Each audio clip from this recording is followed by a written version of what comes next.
तो बहुत अच्छा आयोजन किया है, बहुत सारी व्यवस्था की है, लेकिन सबसे बड़ी कमी दिखाई दे रही है वो है महिलाओं की। उस बात के लिए बहुत दुख हो रहा है कि भाई सब लोग आए तो महिलाएं आ सकती थी, लेकिन शायद उन लोगों ने ज़रूरी नहीं समझा। इस बात के लिए हम बहुत दुखित है कि वो महिलाएं नहीं आ पाए, इसलिए बहुत दुखित है। और हमारे वहाँ भी पहले कार्यक्रम हुआ था, महिलाएं नहीं आई थी, फिर हमारे गुरुजी ने बताया, हम सब ने मिलकर थोड़ी कोशिश की, तो इस बार हम राणा पूंजा जी की जयंती मनाई तो महिलाएं आई थी, बहुत सारे लोग भी थे, तब बहुत अच्छा हमें लगा। और सबसे पहले मैं महिलाओं के बारे में बात करूँगी कि बेटी तो अच्छी नहीं चाहिए, पढ़ी लिखी नहीं चाहिए, लेकिन बहुत टैलेंटेड चाहिए, खूबसूरत चाहिए, अच्छी होनी चाहिए और अच्छी दिखनी भी चाहिए। लेकिन बेटी को कोई नहीं चाहता कि अच्छी हो, पढ़े लिखे और कुछ अपने लिए करे, अपने पैरों पे खड़ी हो। क्या काम है बेटी को पढ़कर, क्या करना है? वैसे भी तुम 12वीं क्लास तक पढ़ो या 10वीं तक, वैसे भी तुम्हें शादी तो करनी है। दूसरी कास्ट के लोग सोचते हैं कि हमें बेटी को पढ़ाएंगे, कुछ बनाएंगे, हमारे को क्या सोचते हैं? बेटी बड़ी हो रही है, शादी करनी है बस, अच्छा सा घर ढूंढो, शादी करो, वो सामने वाला क्या है क्या कुछ नहीं हो उसका, वो अपना निजी मामला है। एक बार तो हो गई पढ़ाई, बस अब तो अपना अपने तरीके से संभाल। तो ये नहीं होना चाहिए। महिलाओं पर अत्याचार हो रहा है, देश आज़ाद हो गया है, लेकिन हमारे समाज की महिलाएं आज़ाद नहीं हुई है, ये लग रहा है और दिख भी रहा है। ये पंडाल खाली पड़ा, जितने भाई थे इतनी बहनें भी होनी चाहिए थी, 4 केवल महिलाएं हैं यहाँ पर। इस बात का बहुत दुख होता है कि 500 से ज़्यादा होगा, 500 किलोमीटर से ज़्यादा ही दूर होगा, हम वहाँ से कल हम निकले हैं, तो यहाँ आसपास में की महिलाएं नहीं होगी ज़रूर होगी, लेकिन वो नहीं आ पाए। आ तो पाते लेकिन शायद लेकर नहीं आए, वो ऐसा ही होगा कुछ शायद, कि ज़रूरी नहीं है जाना। क्या है, तुम घर संभालो, मैं आऊँगा शाम को, पानी गर्म करके रखना, स्नान भी कर लूँगा और मैं सुन के आऊँगा, वो जो भी होगा। और सबसे बड़ी बात है कि हमारे यहाँ विकास का बात हो रही है, तो हमारे गुरुजी ने बहुत सारा सहयोग किया है कि पहले हमारे वहाँ मृत्यु भोज हो रहा था, बार बार मृत्यु भोज पर बात हो रही थी, तो बाखासर बेल्ट के अंदर मृत्यु भोज इस तरह से बनाया जा रहा था कि जमीन बेची और फिर मृत्यु भोज बनाया जाता। जो मर गया वो सड़क गया, जो जिंदा है वो नरक गया, क्योंकि उसको बेचारे को वो खर्चा वारी करनी पड़ती थी, वो बेचारे को लड्डू बनाने पड़ते थे, तो उसलिए जमीन जायदाद बेचनी पड़ती थी, गहने बेचने पड़ते थे, बहन बेटियों को लोगों की मजदूरी करके वो मृत्यु भोज बनाना पड़ता था। लेकिन हमारे गुरुजी ने बहुत ही अच्छे विकास किया, कहते ना विकास किया, तो विकास का नाम ये है। जो परंपराओं से चली आ रही थी प्रथा, उनको हटाकर जहाँ हमारे बाकासर बेल्ट के अंदर अब कोई मृत्यु भोज नहीं बनाता है, तो इसका क्रेडिट जाता है हमारे गुरुजी को, मुक्ताराम जी को। धन्यवाद, लाख लाख जोहार आपको कि आपने एक ऐसी प्रथा को दूर किया जो सालों से चली आ रही थी। जो जिसके पास पैसे है, जिसके पास है कुछ जमीन जायदाद, वो तो कर लेते थे, जो हमारे जैसे थे वो बेचारे क्या करते थे, जमीन बेचते थे या फिर गहने बेचते थे। न कहा भाई अंकल वो भाग रहा के बढ़िया जो 2 लाख रुपया देता अपना लाडू करना है, और पड़ोसी क्या सलाह देते थे, अरे भाई टेंशन की करे, जमीन तो भाई खाली अपनी माँ बाप थोड़ा दीजिए आस है, तारे लाडू हुए से थोड़ा ज़्यादा अच्छा बनाना है, उसमें घी ज़्यादा डालना है, और पैसे की चिंता मत कर, मैं तेरा भाई देगा वो भी 3% ब्याज, इसलिए तो चिंता मत कर, मैं तेरा सपोर्ट करूंगा। और उस प्रथा को गुरुजी ने थोड़ा हटा दिया, थोड़ा नहीं पूरा हटा दिया, क्लियर कर दिया, जो हमारे बाकासर बेल्ट के अंदर अब मृत्यु भोज नहीं होता है। और एक बात और है मैं गुरुजी से शेयर करना चाहूँगी, वो थोड़ा कहते हैं अंधविश्वास वाली, वो कुछ ज़्यादा ही है।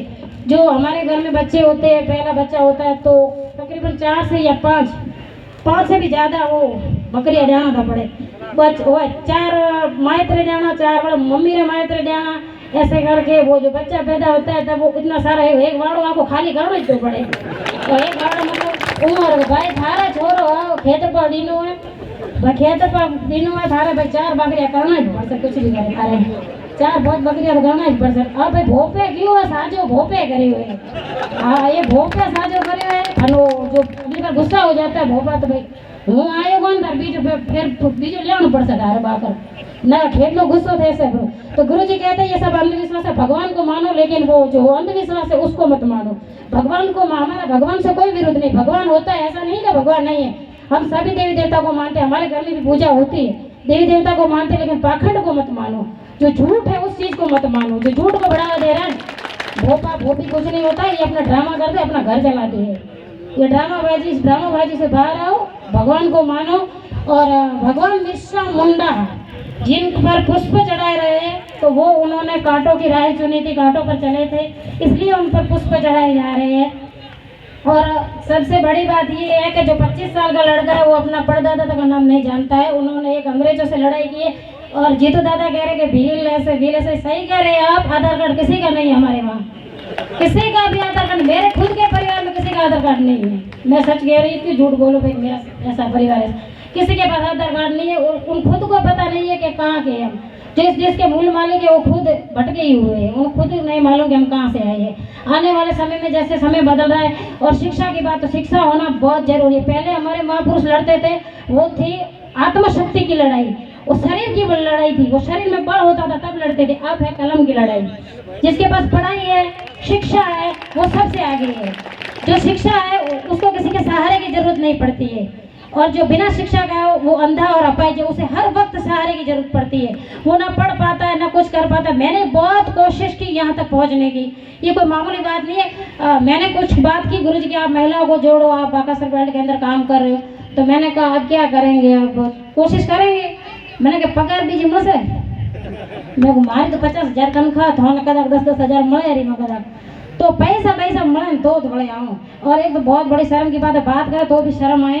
जब जयंती मना रहे थे, सब महिलाएं बैठी थी, कह रहे थे सब आ गई, वो जो धोती वाले की तस्वीर रखी वो कब आएगा, वो कौन, वो पूजा बोल रहे। अरे पूजा नहीं, वो महाराणा पूजा भील है, वो उनको वीर गति प्राप्त हुआ, सालों हो गए, वो नहीं आएगा, आपको जाना पड़ेगा वहाँ। मैंने कहा तो ऐसा हो रहा है, जो बिना शिक्षा के वो समझ ही नहीं पा रहे। और जो वहाँ पे पुरुष बैठे, क्या हमने अभी तक सब बोला वो घर जाकर आप रिपीट करेंगे? नहीं करेंगे। किसके पास इतना टाइम है जो सारा रिपीट करेंगे घर पर कि भाई आज वहाँ ये हुआ था, ये हुआ था। अगर वो साथ में आते आपका परिवार तो समझ लेते। सबसे पहला विकास तो हमें अपने खुद के परिवार का करना है, जो हम नहीं कर पा रहे हैं। और नशा मुक्त की बात कर रहे हैं हम भी, यहाँ पर आके भाई मंच पर बोल दिया भाई नशा मुक्त करो। घर पे तो ठेका चल रहा है, और नशा मुक्त कर दो। कहाँ से भाई नशा मुक्त गए? और पूरा दिन रेली में काम करने के बाद जब हमको 2 पैक तो मारने ही पड़ेंगे। आज पूरा दिन दिमाग खराब कर दिया उन्होंने प्रवचन दे देकर। तो सबसे बड़ी बात है कि अपने गांव में भील जितने रहते हैं, एक प्रथा बनाए भाई, हमारे गांव में शराब नहीं होनी चाहिए। हमारे घर में जो खेत है, सॉरी जो हमारे गाँव है यहाँ पर नहीं होना चाहिए। जो शराब का ठेका है वो बंद करवाया जाए, जो सरकारी हो, प्राइवेट हो, जो भी हो, हमें नहीं चाहिए। तो होगा ही नहीं तो वो कहाँ से लाएंगे? यहाँ नहीं बेचेंगे, सामने वाले गांव में नहीं बेचेंगे, तो थोड़ा 200-300 रुपया किराया देकर वो जाएगा खरीदने, शराब नहीं जाएगा। गांव में इमरजेंसी हॉस्पिटल नहीं है हमारे वहाँ, लेकिन इमरजेंसी ठेका है। भाई बुखार आ गया, एक पाव लिया, आज थोड़ा पिया रुपये घूटिया ता उतरे करो। तो यही चल रहा है हमारे यहाँ। विकास सबसे बड़ा ये, गांव का विकास नहीं होगा तो हम बड़ी बड़ी रैलियों में जाकर क्या विकास करेंगे? मेरे आपने माइक दे दिया, मैंने वो थोड़ा सा सरपंच जी के लिए बोल दिया कि सरपंच जी हमारे गांव में पानी नहीं है। अच्छा तो डीसे बैठी है पोणी के बीच में, थारे पोणी जी सरपंच ने उंगली करनी जरूरी है? थारे पूरा दिन मैंने प्रवचन संभाला, फिर भी मैंने तो बोल ही दिया नहीं सरपंच साहब हमारे गांव में पानी, मैं नहीं रहती लेकिन मेरे परिवार वाले तो रहते हैं ना वहाँ पर, उनको जरूरत है पानी की, आप उन्हें पानी की व्यवस्था करवा के दिए। तो दुश्मनी मत कर, मेहरबानी थोड़ कर जनतन जो काम करो कर कोई करियो घर के, तो वखाण कर बैठाला वखाण तो मोहन थे को नहीं। जो सच है वो कहेंगे। क्यों बना रहे हैं हम उनको सरपंच? गांव का विकास करने के लिए बना रहे।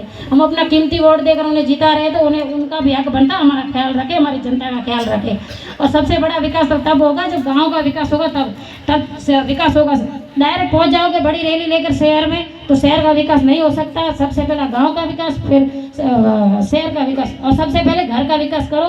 बेटी को पढ़ाओ, बच्चों को पढ़ाओ, और अच्छी सोच विचार रखो घर के लिए। गाली गलौज, शराब वगैरह, गुटखा बीड़ी जो भी, इसको त्यागो और अच्छे सोच विचार रखोगे, और अपनी बहन बेटी सभी के लिए एक जैसी सोच रखो। सामने वाले की बहन है वो मेरी भी बहन है, ऐसा सोच रखोगे। सबसे पहले हमारे गुरुजी कहते हैं चरित्र में दाग नहीं होगा तो इंसान किसी भी हाल में लड़ लेगा। आपके चरित्र में दाग नहीं है तो आपको कोई झुका ही नहीं सकता, ये हमारे गुरुजी कहते हैं। नक्ताराम जी हमारे गुरु है, हम उनको बहुत मानते हैं। उनका एक ही शब्द है, कहते हैं अगर आपके चरित्र में दाग नहीं है तो वो आप पैसों से भी ज़्यादा अमीर है।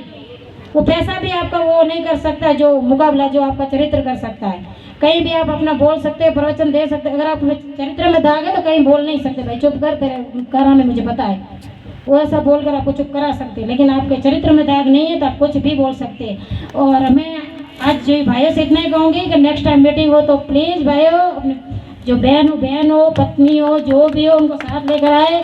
हमें भी अच्छा लगे, वहाँ तो रैली में बहुत अच्छा लग रहा था। मेरे आज तो बस वहाँ से इतनी दूर से आए तो जरूर किसी से मिलेंगे, लेकिन कोई नहीं है यहाँ पर, नाराज हो रहा है मन। तो नेक्स्ट टाइम आपसे हाथ जोड़कर विनती है कि महिलाओं को बुलाए। जो यहाँ पर जो हुआ वो आप वापस रिपीट नहीं करेंगे। घर जाकर मुझे पता है इतना सारा किसके पास टाइम है इतना सारा रिपीट करे। हम जो मोबाइल में समाचार देखते हैं वो भी आगे वाला देखते हैं, थोड़ा आगे वाला क्या बोल रहा है, आगे वाला वो ऐसे वीडियो हटाकर देखते हैं, तो फिर ये सारा प्रवचन आप घर जाकर वापस नहीं दे पाएंगे। इसलिए सॉरी, धन्यवाद। जो मैंने गलत बोला उसके लिए सॉरी, लेकिन